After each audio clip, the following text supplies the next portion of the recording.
마가복음 2장 1절에서 12절 말씀. 수일 후에 예수께서 다시 가버나움에 들어가시니 집에 계시다는 소문이 들린지라. 많은 사람이 모여서 문 앞까지도 들어설 자리가 없게 되었는데 예수께서 그들에게 도를 말씀하시더니 사람들이 한 중풍병자를 4사람에게 메워 가지고 예수께로 올세.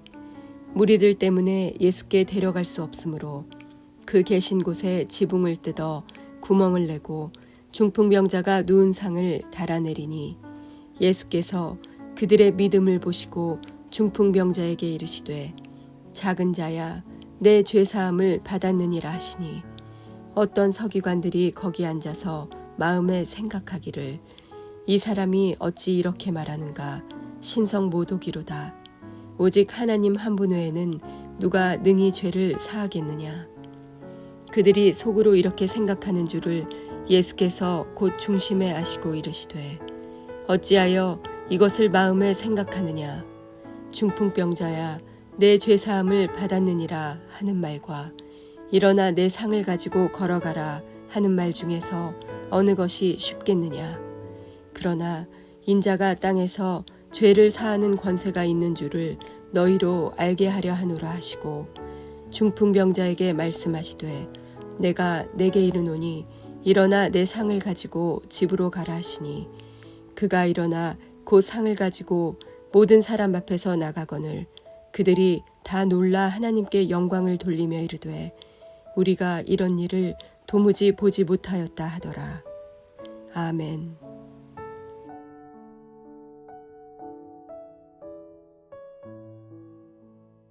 함께 기도하겠습니다. 하나님, 우리 삶의 영적 부흥과 영적 새로움을 허락하여 주옵소서. 하나님, 그래서 우리 삶에 다시 한번 하나님의 그 놀라운 은혜가 고백되게 하시고 간증되어 그 부흥의 사람으로 살아가게 하여 주옵소서. 이 모든 말씀 예수님 이름으로 기도하였습니다. 아멘. 할렐루야. 그와 같은 우리를 늘 찾아와 주심으로 우리를 만나 주시고 그 만나 주심을 통해 우리를 늘 새롭게 회복시켜 주시는 우리 하나님의 이름을 높이 찬양합니다. 오늘 우리가 함께 나눌 말씀의 제목은 부흥의 조건, 부흥의 조건이라고 하는 말씀의 제목입니다. 저는 목사이기 전에 한 예수를 그리스도로 믿는 성도로서 우리 삶에 또 우리 성도와 교회의 삶에 늘 부흥이 있기를 소원하는 그 간절한 마음이 있습니다. 얼마 전에 한 성도님과 새해에 대한 마음을 나누면서 교회에 대한 이야기를 나누게 되었습니다. 제가 그 성도님께 부흥에 대한 마음을 나누었지요. 그랬더니 그 성도님께서 본인도 전적으로 그 마음에 동의하지만 마음 한편으로는 과연 이 시대 교회와 성도들에게 다시 영적 부흥이 있을 수 있을까라는 그 의심이 들기도 하고 또 확신이 부흥이 일어날 수 있다는 그 확신이 일어나지 않는다라는 마음을 든다고 나눈 적이 있었습니다. 우리 믿음의 동역자들께서는 어떻게 생각하시는지요? 과연 이 시대 우리 교회 또 우리 성도 그리고 우리에게는 과연 그 영적 부흥이 다시 시작될 수 있을지요? 사실 정직하게 나누면 우리의 모습과 우리의 교회를 생각해 본다면 부흥에 대해서 저 또한 그 성도님과 비슷하게 부정적 마음이지만 그럼에도 불구하고 영적 부흥이 다시 시작될 수 있음을 믿는 믿음은 성도와 교회의 부흥은 우리도 기대하고 우리도 원하지만 우리보다도 더 하나님께서 우리에게 주시기를 원하시기 때문에 반드시 저는 다시 있을 것이라 확신합니다. 그럼 과연 부흥은 무엇이며 부흥은 어떻게 우리에게 다시 시작될 수 있을지 오늘 말씀 함께 좀 그렇게 묵상해 보고 싶습니다. 먼저 축복하고 도전하기는 우리 삶의 영적 부흥이 충만함으로 반드시 시작되는 은혜가 우리 모두에게 있으시기를 주의 이름으로 축복합니다. 부흥의 조건 첫 번째는요, 오늘 본문 1절과 2절입니다. 1절 2절 함께 읽지요. 수일 후에 예수께서 다시 가버나움에 들어가시니 집에 계시다는 소문이 들린지라. 많은 사람이 모여서 문 앞까지도 들어설 자리가 없게 되었는데 예수께서 그들에게 도를 말씀하시더니 아멘.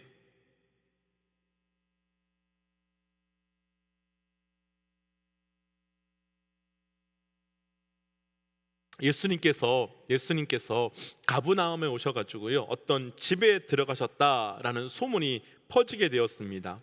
그리고 그 집에는 움직일 수 없을 만큼 많은 사람들이 그 집에 모이게 되었고, 심지어 더 이상 사람들이 들어갈 수 없을 정도가 되었습니다.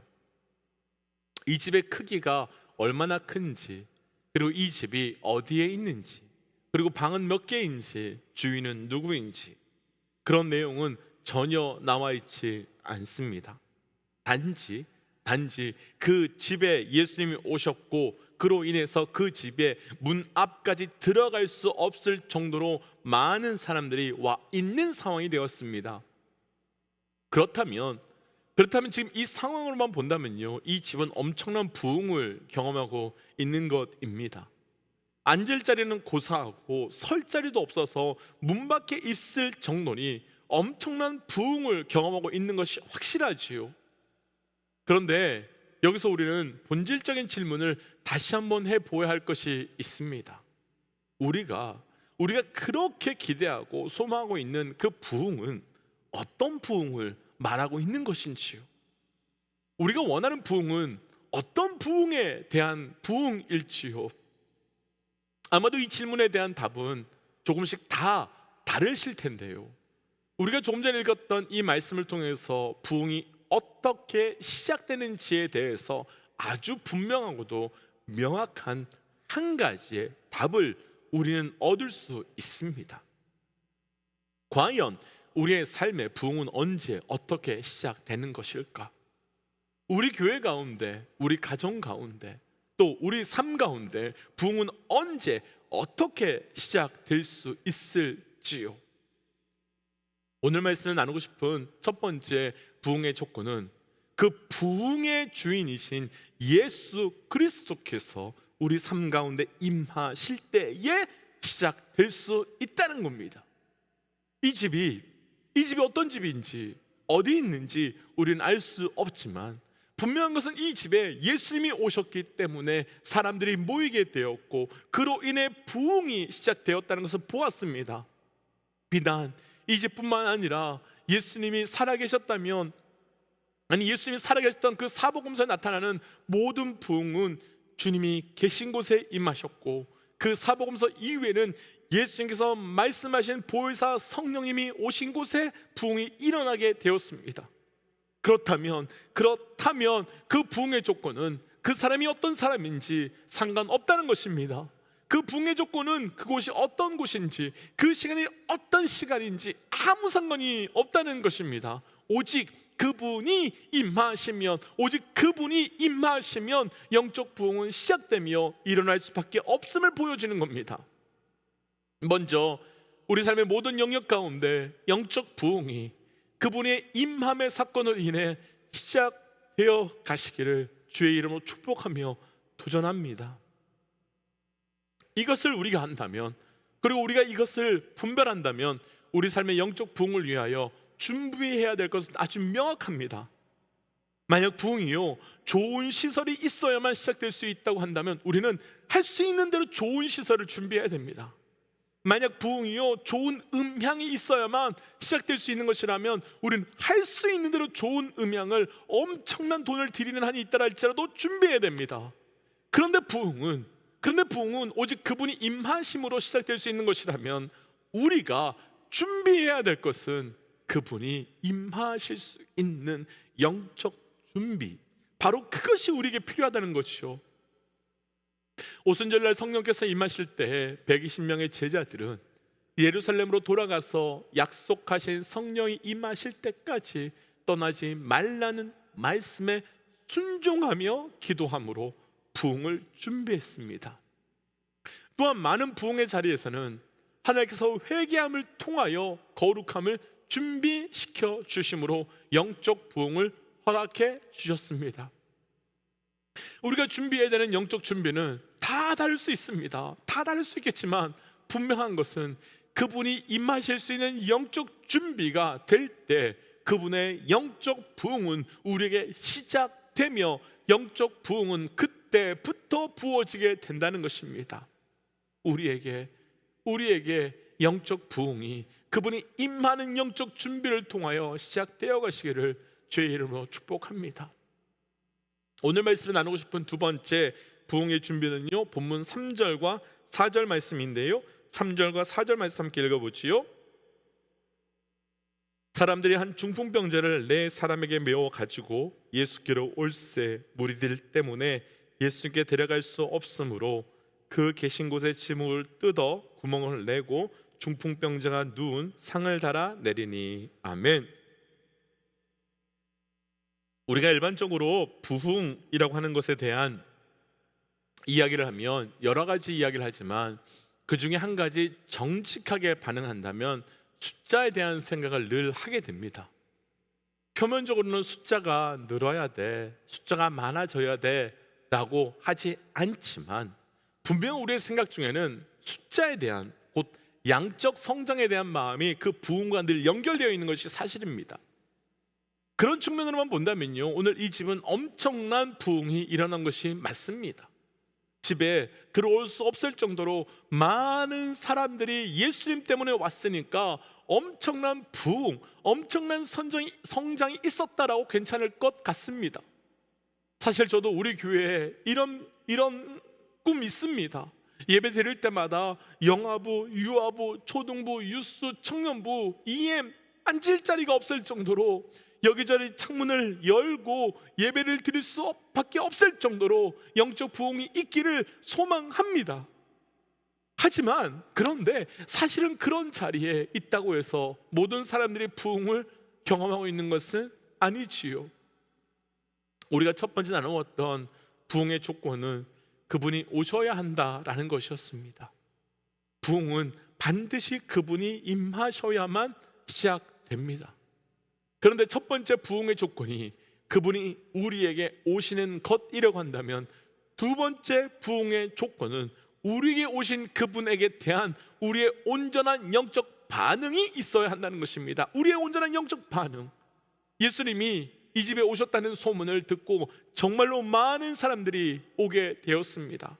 그리고 어떤 사람은 너무나 늦게 와서 멀리서 예수님을 겨우겨우 그냥 겨우겨우 보고 있는 사람도 있었을 테지만 어떤 사람은 분명 예수님 바로 앞에 앉아서 예수님의 눈빛, 예수님의 작은 움직임까지 완전히 다 볼 수 있는 자리에 앉아 있는 사람도 있었을 것입니다.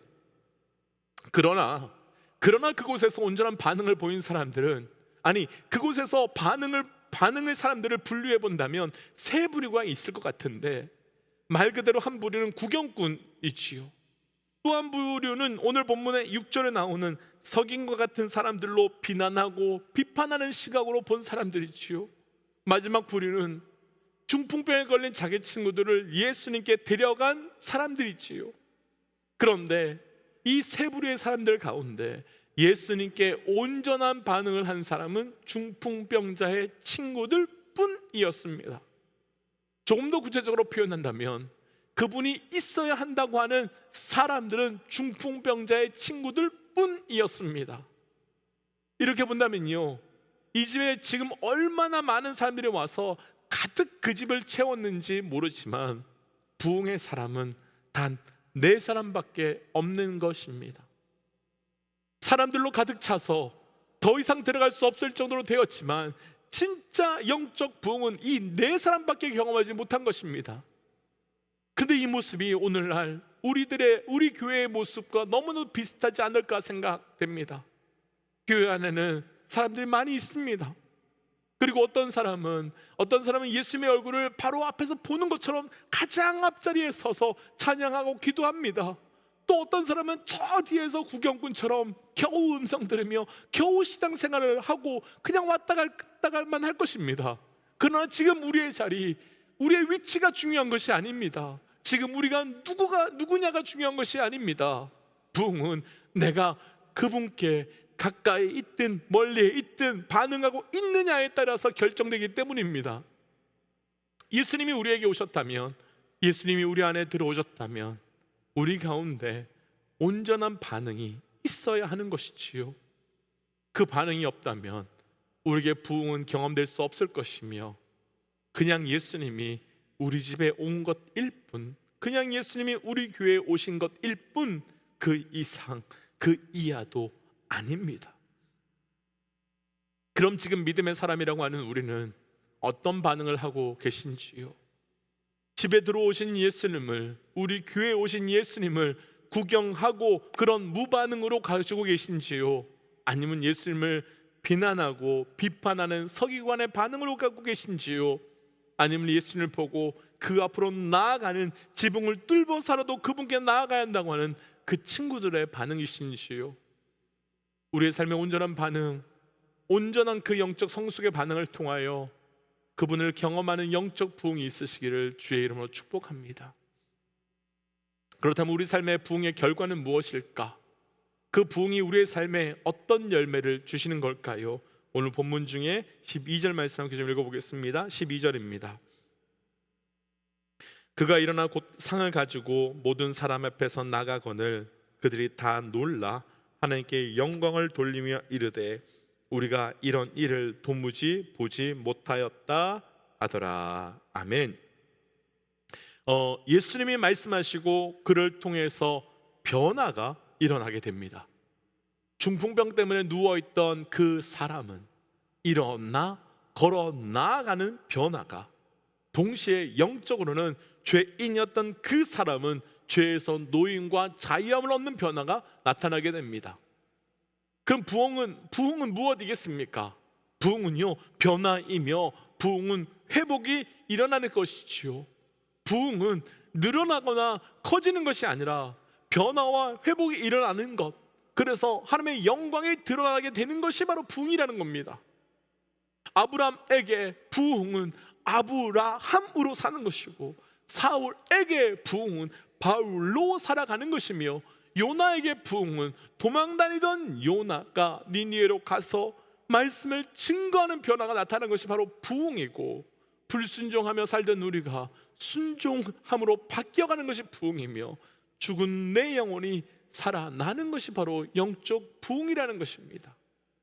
그래서 축복하고 도전하기는 우리 삶에 이런 영적 부흥이, 이런 영적 변화와 회복이 우리 삶에 2024년 충만하게 나타나시기를 주의 이름으로 축복하며 도전합니다. 그 영적 부흥 시작될 것입니다. 그래서 이 시간 말씀을 기억하며 이렇게 기도하고 싶습니다. 하나님, 나의 삶에 주께서 더 깊이 찾아와 주셔서 내 안에 영적 부흥을 허락하여 주옵소서. 또한 내 안에 거룩한 영적 준비가 있게 하여 주셔서 변화의 부흥과 회복의 부흥이 있게 하여 주옵소서라고 나와 우리 가정과 우리 교회를 위하여 함께 시간 기도하도록 하겠습니다. 함께 기도할까요? 하나님, 하나님께서 주셨던 말씀 붙들고 기도하며 나아갑니다. 하나님, 우리 삶의 영적 부흥이 온전하게 시작되게 하여 주옵소서. 하나님, 우리 삶 가운데 영적 부흥이 있게 하여 주옵소서. 하나님, 내 안에 찾아와 주시고 하나님 준비케 하여 주시고 회복과 은혜가 있게 하여 주셔서 영적 부흥으로 살아갈 수 있도록 우리를 인도하시고 동행하여 주시고 함께하여 주시옵소서. 하나님, 우리 안에 영적 부흥이 시작되게 하여 주시옵소서. 많아지고 커지는 것이 아니라 우리 살아계신 하나님이 나를 찾아와 만나 주심을 경험케 하여 주시고, 하나님 그를 통하여서 하나님 영적 준비와 변화와 회복의 부흥이 있을 수 있도록 하나님 우리 심령 가운데 역사하여 주옵소서. 하나님, 그래서 하나님 2024년이 영적 부흥과 변화의 은혜가 가득한 한 해 될 수 있도록 우리와 동행하여 주실 줄 믿습니다. 이 모든 말씀 예수님 이름으로 기도하였습니다. 아멘.